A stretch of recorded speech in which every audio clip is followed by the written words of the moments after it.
La question que je suis en train de me poser, c'est de savoir si vous êtes en train de regarder cette vidéo vendredi 15 juillet et que donc je suis en ce moment même dans les allées de la Japan Expo, ou alors que nous sommes le 22 juillet et que la semaine dernière, vous avez eu le droit à une petite surprise que j'avais prévue. Mais je ne savais pas trop si ça allait bien marcher, donc cette vidéo-là était en roue de secours. Bref, c'est le top nouveauté manga. Je le fais, vous le savez, une fois par trimestre, donc à raison de 4 vidéos dans l'année. On avait eu janvier, février, mars. Nous avons donc les différentes nouveautés manga, les principales, mais le catalogue est très fourni. Il y en a beaucoup sur les mois d'avril, mai, juin.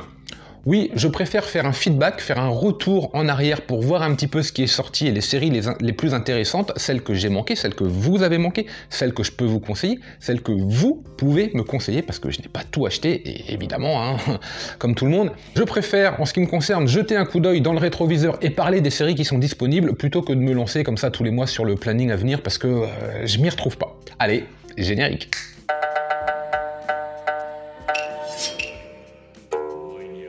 Yo, salut à toutes, salut à tous, c'est Authentique, bon appétit, on se retrouve donc vendredi midi. Alors lequel, comme je vous disais, je sais pas trop, mais en tout cas, bon appétit à vous, et je suis en train de me dire qu'il va vraiment falloir que je profite de l'été pour changer de générique qui ne colle plus du tout avec l'identité de la chaîne, mais enfin...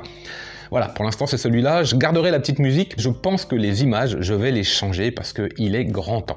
Alors donc, comme je vous disais, on va procéder très simplement. Il y a le mois d'avril, le mois de mai et le mois de juin dans le top nouveauté manga. Je vous invite vraiment à participer en commentaire quand je vous le demande pour les séries dont je n'ai pas fait l'acquisition, que vous avez peut-être acheté, que vous avez peut-être lu, et donc si vous pouvez apporter votre pierre à l'édifice et m'aider en commentaire pour me dire ouais, cette série elle vaut vraiment le détour, ce sera vraiment avec un grand plaisir et un énorme merci. On démarre donc sans plus attendre avec le mois d'avril et la sortie d'Adabana, le tome 1 dont j'ai fait l'acquisition. Et si vous aimez les thrillers un peu crus, un peu angoissants, bien prenants, bien glauques, avec une édition très qualitative, avec des dessins très prenants qui font vraiment le travail, alors je vous invite à découvrir ce manga, vraiment, mais vraiment, beaucoup plus d'ailleurs que de nous, il ne restera que des cendres sorties un tout petit peu auparavant. Adabana est une très grosse surprise avec ce tome 1 et je vais acheter le tome 2 vraiment très vite. Vous aviez également la sortie chez Mangetsu d'un manga de sport en 2 tomes, All Free, qui m'a plutôt déçu. Alors je les ai pas achetés mais j'en ai fait la lecture et c'est une petite déception de mon côté. Je pense que les mangas de sport se doivent d'être une série longue, quoi qu'il arrive, et là, ça va pas, ça prend pas, la mayonnaise ne marche pas du tout avec moi. Côté shonen, chez Glénat, il y avait une très grosse sortie, Sakamoto Days, qui fait vraiment le travail dans son genre, avec de l'action, avec de l'humour, une espèce de gag manga, comme c'est un petit peu la mode actuellement, puisque de mon côté, j'ai Mashle et Spy Family, par exemple, Sakamoto Days vient se rajouter. Il y en a d'autres, certains ne m'ont pas plu dans les dernières sorties, mais lui... il fait le taf et je passe un bon moment de lecture, donc si vous cherchez un petit shonen assez léger, que vous êtes friand du genre, celui-là peut très bien faire l'affaire. La déchéance d'un homme a été réédité chez Imo dans un gros pavé comme ça, et vous le savez, j'avais fait l'acquisition des 2 tomes dans leur édition simple chez Casterman, suite à la vidéo J'achète vos mangatech chez Trivium. C'est top, franchement c'est top. Le format réédition n'est pas très confortable, eu l'occasion de le feuilleter et de l'avoir en main, je pense qu'à la lecture c'est pas ce qu'il y a de meilleur. En revanche l'histoire vous met une sacrée claque, donc si vous êtes curieux et que si vous avez envie de passer le cap, je pense que c'est vraiment pas une mauvaise idée. Là, en revanche, un manga que j'ai complètement raté chez Kiyun, Ranking of King. Je sais que l'anime a fait fureur, je sais que le manga fait très bonne sensation. Je l'ai pas du tout acheté. Je ne connais rien, j'ai pas vu l'anime, j'ai pas lu un seul chapitre. C'est sûrement une erreur. J'attends en commentaire que vous m'incitiez vraiment à le faire. Et je pense que dans un futur épisode de J'achète vos mangatech, si je le vois, il est très probable que j'entame la série. Un titre complètement pété, ça me fait marrer ce titre et c'est pour ça que je le mets dans cette liste des sorties, des top sorties, parce que je ne mets pas tout, hein. C'est évidemment une sélection des Excuse me dentist, it's touching me. Mais de quoi ça parle? Si quelqu'un a acheté ce manga et si quelqu'un l'a lu, là aussi je veux vraiment, s'il vous plaît, des commentaires parce que franchement ça m'interpelle. Ensuite, vous aviez chez Nueve, en avril, hein, toujours, cette fameuse collection à 3,95 € avec 3 mangas. Donc, nous avions Copélion, l'appartement là, élégante yokai, je crois, recherche appartement, quelque chose comme ça, et puis Ozuki le stoïque. Je n'ai lu que Copélion, je ne l'ai pas acheté mais on me l'a prêté et je pense que la lecture je vais pouvoir la faire. Pour les deux autres ça m'intéresse pas trop. Quelque chose à souligner, vraiment le travail de Nueve Graphics pour proposer des titres à prix réduit dans une édition somme toute très qualitative, un peu à l'ancienne, hein, c'est sans jaquette avec cartonné comme ça, mais c'est pas mal et de ce que j'ai lu de Copélion, on a un manga et une histoire tout à fait correcte, donc bravo, bravo pour l'initiative, à voir comment ça va perdurer, bravo en tout cas. Toujours en avril, le mois de Tsutomu Takahashi avec les deux nouveautés Black Box et Soul Keeper, des séries courtes en 6 et 8 tomes respectivement. Les deux, j'en ai fait l'acquisition et c'était vraiment génial. Je pense que, une fois de plus, je me répète, mais c'est un auteur vraiment à découvrir avec n'importe laquelle de ses œuvres. Foncez, allez-y, découvrez-le, pourquoi pas avec une série courte, l'une de ces deux-là que je viens de présenter. C'est un régal. En parlant de régal, le coffret Bizarre Adventure qui vraiment, même si toutes les histoires, même si parmi les 4 one-shots, il y a forcément des différences et tout n'est pas du même niveau, ok, mais c'est franchement la régalade, que ce soit dans l'édition et globalement dans l'univers et dans les histoires proposées, j'ai passé un excellent moment. Certes, c'est un peu cher, peut-être qu'il est déjà plus dispo nulle part, mais enfin, en tout cas, si vous pouvez vous le procurer encore et que vous aimez l'univers de Lojo, c'est fait pour vous, assurément. On continue un mois d'avril très chargé avec Eldo Yoshimitsu qui nous proposait Aineken, Aikan Pan.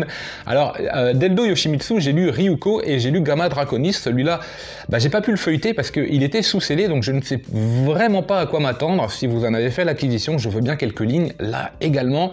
Merci d'avance parce que c'est un auteur qui a du cachet, qui a du trait, c'est pas inintéressant, même si globalement c'est pas non plus exceptionnel.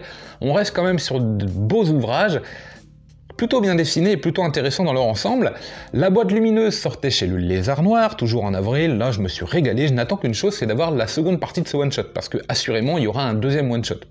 Voilà, il se suffit à lui-même celui-là, mais il y a un goût de trop peu, et c'est sûr, vu comment il se termine, il y en a un autre, voilà. Et pour ce dernier tome d'avril, que reste-t-il de nos rêves? Alors que reste-t-il de nos rêves? Je trouve le titre sympa, je trouve la cover sympa, j'en ai pas fait l'acquisition parce que je ne peux pas entamer des milliers et des milliers de séries, déjà j'en ai des dizaines et des dizaines, c'est beaucoup trop, mais c'est vraiment beaucoup trop. Si vous avez quelque chose à dire sur ce manga, n'hésitez pas, parce que ça fait partie de ces titres dont j'ai envie d'être curieux, que j'ai envie de feuilleter, ou en tout cas j'ai envie de connaître un avis, mais un avis concret. Commentez, hein.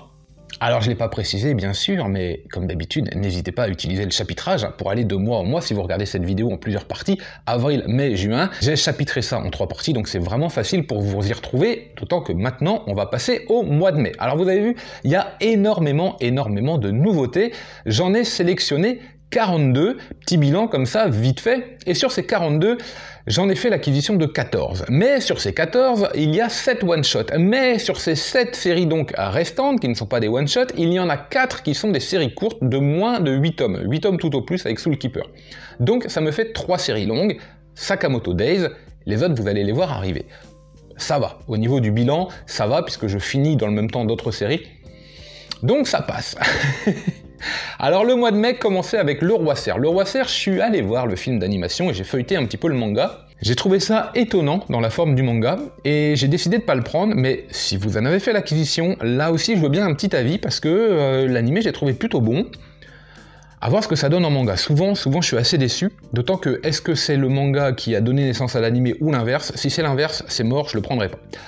Chez Mangetsu, nous avions la sortie de l'incroyable, moi qui m'a fasciné vraiment par ses idées, par ses clins d'œil, à la fois par son originalité et son manque d'originalité, les deux se combinant très bien, c'est assez incroyable, Rooster Fighter donc. Et si vous voulez du what the fuck avec des combats, avec des clichés, avec des clins d'œil, ça c'est fait pour vous parce que franchement, le coq là, il est vraiment badass. Chez Imo, Bambi Remodeled que je n'ai pas. J'ai pas fait l'acquisition de Bambi Remodeled et manifestement je vais avoir du mal à la faire parce que c'est une commande qui a été annulée, c'est un manga qui n'arrive pas, que j'ai beau avoir commandé, qui n'arrive pas. Ça se complique pour Bambi, je sens que je vais encore passer à la trappe avec ce titre, et écoutez, voilà, c'est... Tant pis pour moi. Du côté du webtoon, nous avons Sweet Home. Alors Sweet Home, j'avais regardé un petit peu des épisodes. la saison 1 je crois, sur Netflix. J'avais trouvé ça assez étonnant. J'ai du mal avec les webtoons, vous le savez, d'autant que c'est un format qui se regarde sur un écran, qui se scrolle comme ça, donc dans les mains, je trouve que ça fait pas tout à fait le travail, en tout cas pas le travail attendu. Est-ce que je ferai l'acquisition de Sweet Home en format papier? Non, ça c'est sûr. Est-ce que j'irai faire le curieux en format numérique? Peut-être avec Solo Leveling? Probablement, pas tout de suite, parce que j'ai pas le temps, tout simplement. Et puis peut-être que si je pars en vacances, ce sera l'occasion de pas m'embarrasser de manga et de faire l'acquisition de quelques titres comme ça en numérique, et notamment du webtoon. Wait and see. L'édition de Naruto a fait beaucoup couler d'encre, et donc Naruto Hokage était sorti également au mois de mai. Je possède l'édition simple, je passe mon chemin, mais enfin c'était assez évident de le placer dans cette vidéo. Primal Gods of Ancient Time chez Vega Dupuis, je sais pas, a priori il a laissé de bonnes impressions, pourquoi pas? À voir en vérité si ce manga est long ou pas. Ça va dépendre du nombre de volumes, pour l'instant je ne sais pas, et ça fait partie de ces titres en cours que je surveille de loin, puis de plus en plus près selon que la série va être courte et qu'elle bénéficie d'un fort crédit, de pas mal de bonnes critiques. Donc on verra. Le petit monde de Mashida également m'intéresse parce que je sais que sur le Discord on l'a vu apparaître, on en a parlé un petit peu, il y a eu quelques bons discours dessus, donc voilà, ça c'est pareil, selon dans l'ensemble comment il est évalué, comment il est perçu par ceux qui l'ont lu, le nombre de tomes également, alors peut-être que je m'y intéresserai, ça fait partie de ces mangas voilà, que je surveille un peu de loin, comme je vous disais, et puis petit à petit, est-ce qu'ils vont m'intéresser ou est-ce que définitivement je vais les mettre de côté? On verra. 17-21, le premier des deux recueils de Tatsuki Fujimoto sortait au mois de mai, avec pas mal d'histoires quand il est jeune, de 17 à 21 ans, vous le savez. C'est plutôt inégal, mais c'est sympathique, et ce qui est vraiment sympa, c'est de voir la naissance de cet auteur atypique, j'entends, avec un style caractéristique et sa capacité à s'affranchir des codes, tout en les respectant. Voilà, ça c'est intéressant, et c'est pour ça que ces recueils sont vraiment bons, si vous aimez l'auteur. Sinon, peut-être que vous pouvez passer votre chemin. Ningyo qui faisait suite, c'était le deuxième one-shot des auteurs de Jizo. Grosse déception Ningyo, je m'attendais à quelque chose d'aussi bon que Jizo, et c'est pas du tout le cas, mais vraiment pas du tout le cas, donc petite déception à mes yeux. Alors je sais qu'il a plu pour certaines personnes, bien sûr, les goûts et des couleurs, je remets pas ça en question, mais je m'attendais à autre chose, ça n'a pas pris, et je suis en train de me dire que quand il y a des sirènes, je suis pas fan, parce que Mermaid Forest, Mermaid Saga, ça a pas trop fait mouche avec moi non plus. Bon. Violence Action, grosse surprise chez Pika au mois de mai, vraiment grosse surprise, et voilà, le petit job tueuse à gages pour payer ses études. C'est ma boule. J'ai adoré, le trait était génial, grosse surprise au niveau du trait, je m'y attendais pas, un manga qualitativement très riche dans son dessin et dans son scénario original, même si évidemment il répond à quelques codes et quelques clichés, avec un humour assez bien pensé, permanent comme ça, posé de temps en temps, ça marche très bien.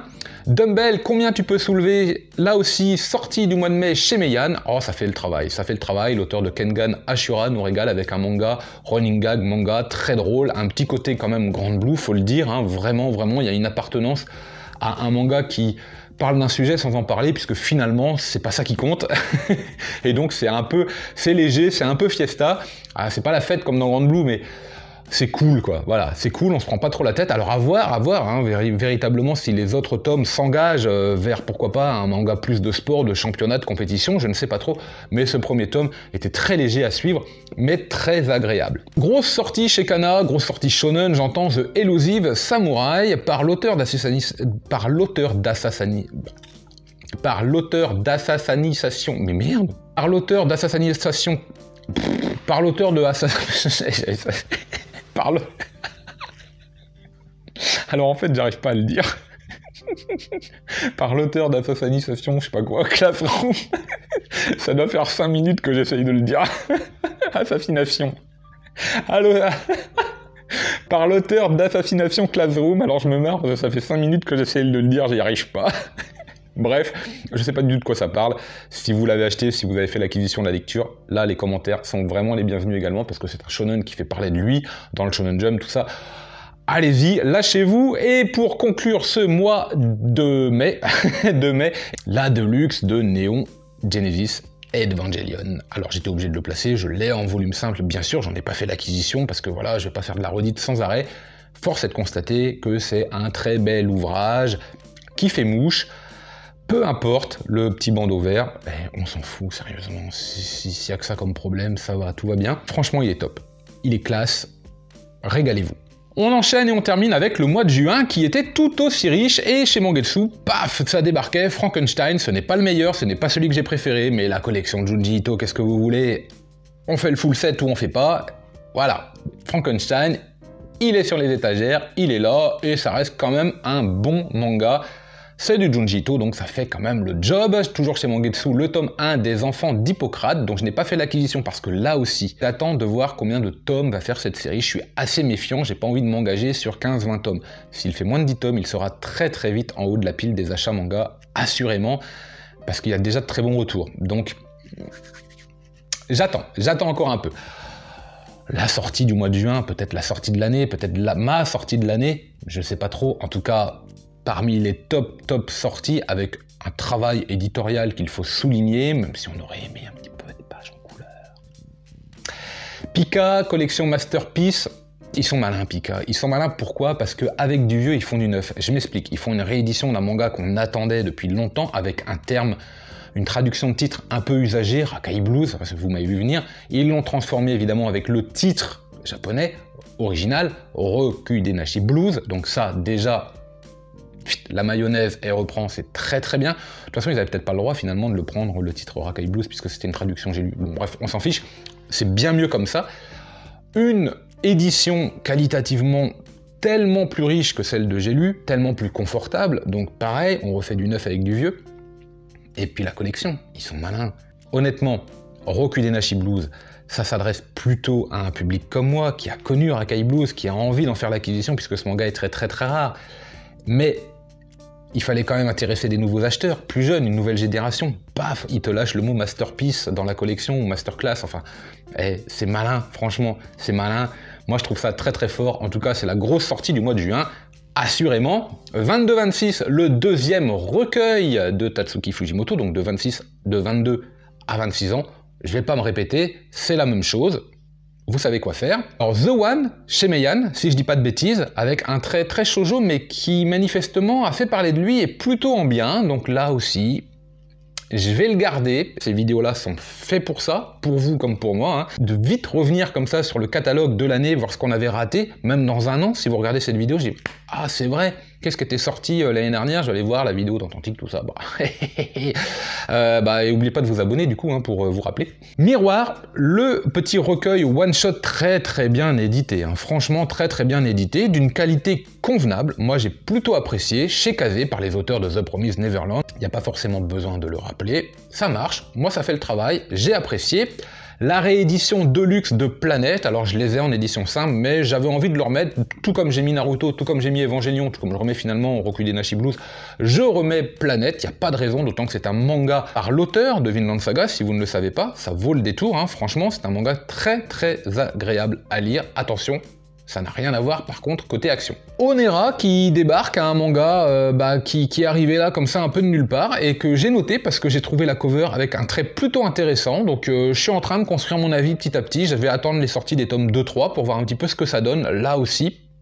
Wait and see. Yozakura Family chez Kana sortait également au mois de juin, donc un premier tome qui était plutôt attendu, qui a fait parler de lui dans le shonen, dans les classements habituels, hein, qui a plutôt une bonne réputation. Bon, je fais déjà Spy Family de mon côté, j'ai l'impression comme ça que ça fait un peu redite, donc j'ai passé mon tour. Maintenant, si vous avez quelque chose à dire dessus, n'hésitez pas. Un titre qui m'interpelle mais qui m'a plutôt déçu au niveau des dessins, J'irai te tuer dans tes rêves. Bon, je sais pas, j'ai pas accroché, le titre oui, mais sinon globalement j'ai pas accroché. Un titre what the fuck chez Akata, Hentai Kamen, je crois qu'il sera en 5 tomes, alors celui-là je le surveille de très près parce qu'il a plutôt bonne réputation, hein. Et puis vous savez j'aime bien le what the fuck. J'attends d'en savoir plus, mais il est dans ma wishlist proche, hein. Je pense que je vais en faire très très vite l'acquisition. Toujours chez Akata, justement, Boss Renoma en 2 tomes, j'avais envie de les prendre, mais je me suis rendu compte en fait que c'était une sorte de spin-off, de suite, de préquel, je sais pas trop, à Prisonnier Riku, dont je n'ai aucun tome, donc je vois pas du tout l'intérêt de les prendre, même si vous me dites oui mais c'est pas pareil, non mais oui mais non, non. Prisonnier Riku d'abord, Boss Renoma ensuite, pourquoi pas, mais d'abord Prisonnier Riku, assurément. Et pour conclure ce mois de juin, quoi de mieux qu'un manga fait pour l'été, fait pour être lu à la plage avant d'aller se baigner. Shark Panic, évidemment, c'est du requin, c'est de l'hémoglobine. Je crois que c'est chez Omake Manga. Et ce qui est intéressant, c'est que c'est en 2 tomes. Alors pour tout vous dire, je l'ai pas pris ce tome 1, pourtant il m'intéresse énormément. C'est du manga popcorn comme j'adore. C'est exactement le manga que j'ai envie de lire l'été. Petit reproche à Omake Manga, petit reproche entre guillemets, hein, bien sûr, vous m'avez compris, c'est pas si grave, mais je trouve dommage que les 2 mangas ne soient pas sortis en même temps, comme c'est très souvent le cas désormais, puisque en 2 tomes, j'aurais fait l'acquisition des 2 d'un coup, alors que là, là je vais attendre en fait que le tome 2 sorte, de voir un petit peu les avis et d'essayer de pas me faire avoir comme je m'étais fait avoir avec Ping Kong. Voilà, c'était le récapitulatif des top nouveautés manga, du top à mes yeux, bien sûr. Si vous avez envie de rajouter d'autres mangas que j'ai oublié, que j'ai zappé, que j'ai pas mis, n'hésitez pas dans les commentaires. Moi, je vous souhaite d'excellentes vacances si vous avez des vacances, un excellent week-end si vous êtes en week-end. En tous les cas, lisez plein de mangas et moi, je vous dis